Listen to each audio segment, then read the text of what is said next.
El Génesis como fundamento. Luego de haber comprendido en nuestra primera lección sobre los principios básicos para comprender cabalmente la palabra de Dios, en esta semana iniciaremos a explorar el libro de Génesis, el cual contiene verdades fundamentales que abarcan el mensaje profético y de salvación de las Escrituras. ¿Cuál fue la motivación para que Dios diseñe el plan de salvación?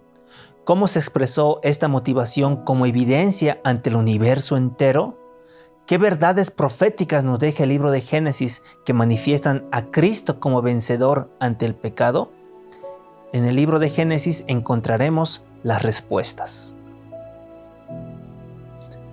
Primera mención: el amor. Es interesante notar que la primera vez que se menciona la palabra amor en el libro de Génesis sea mencionado en un contexto de amor de un padre hacia su hijo.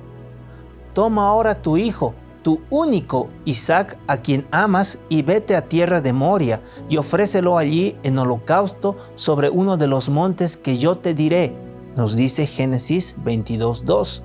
Este verso tiene la intención de prefigurar una verdad más grande acerca del amor de Dios Padre sobre su Hijo al dar en sacrificio por la humanidad entera. Es decir, la primera vez que se menciona amor en el libro está referido al amor de Dios por sus criaturas que dio en sacrificio a su propio Hijo, tal como lo menciona Juan 3:16. Porque de tal manera amó Dios al mundo que dio a su Hijo unigénito. Ambos pasajes de Génesis 22:2 y Juan 3:16 guardan un paralelismo y una ampliación de la verdad que Dios desea que conozcamos. En el libro de Génesis entendemos que en Abraham fue grabado su mente la realidad del Evangelio cuando Dios mandó a sacrificar a su hijo Isaac.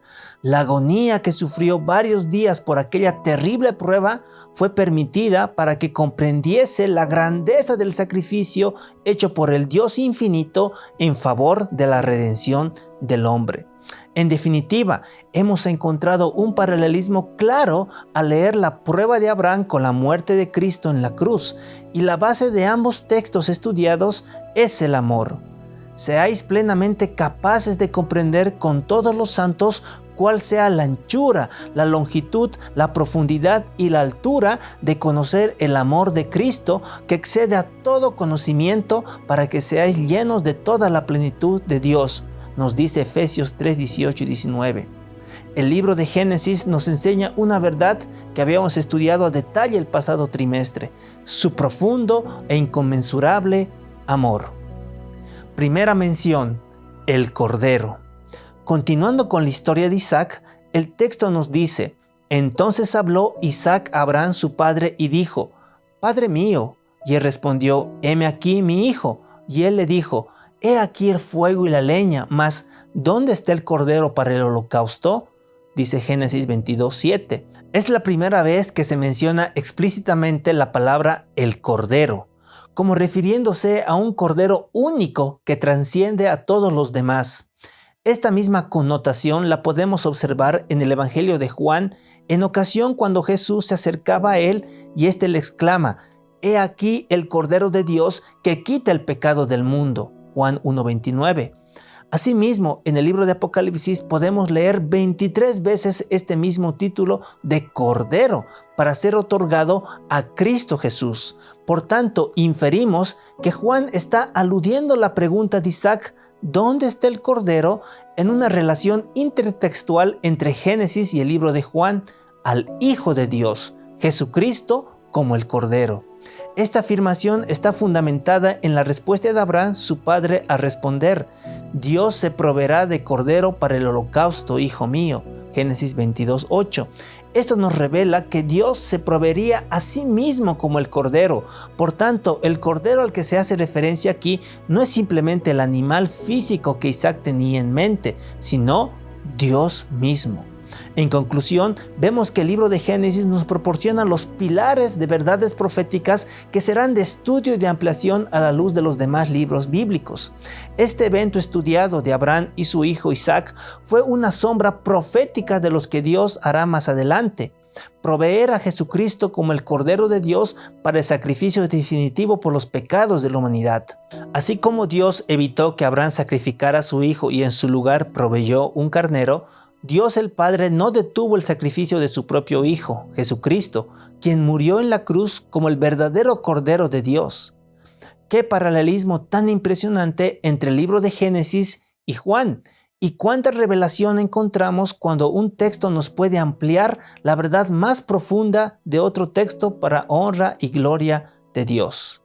Esperanzados en la victoria de Dios. En el libro de Génesis también encontramos el inicio de la caída del ser humano en pecado.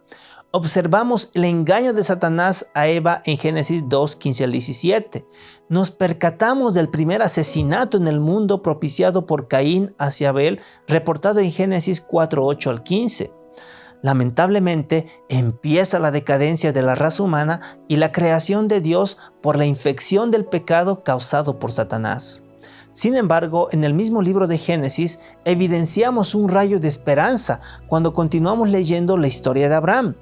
En Génesis 22:13 leemos: Entonces alzó Abraham sus ojos y miró, he aquí a sus espaldas un carnero trabado en un zarzal por sus cuernos. Y fue Abraham y tomó el carnero y lo ofreció en holocausto en lugar de su hijo. Este versículo tiene una conexión intertextual única con Levítico 16:3 al 5, en donde las palabras carnero, holocausto, tomó están asociadas con un mismo significado en el hebreo, haciendo referencia al día de la expiación. En próximas lecciones, si Dios lo permite, veremos en detalle a qué se refiere el día de la expiación. Lo que sí podemos adelantar es que en ese día se representa la purificación y vindicación del pueblo de Dios. En ese día, un cordero era sacrificado para remisión de los pecados del pueblo y los pecados eran traspasados simbólicamente a un macho cabrío para ser expulsado del pueblo. Entonces el pueblo quedaba limpio. Esta fiesta representa la obra de redención de Jesucristo por nuestros pecados y la victoria sobre el pecado. Hoy estamos viviendo el día de la expiación y está pronto a terminar cuando finalmente el pecado también sea extirpado. Por tanto, cuando Abraham vio un carnero y lo ofreció en holocausto, estaba prefigurando el día en el que Cristo vencería al pecado y la muerte para siempre en el tiempo del fin, dando cumplimiento a la profecía de Génesis 3:15, cuando Cristo vencería a la serpiente para siempre. Concluimos este estudio de Génesis conociendo que el profundo amor de Dios hacia sus hijos proveyó a su Hijo como el Cordero que quita el pecado del mundo y profetizó la derrota del pecado y de la muerte para siempre. ¿No es esta una noticia esperanzadora? Vivamos con fe, confiados en Dios.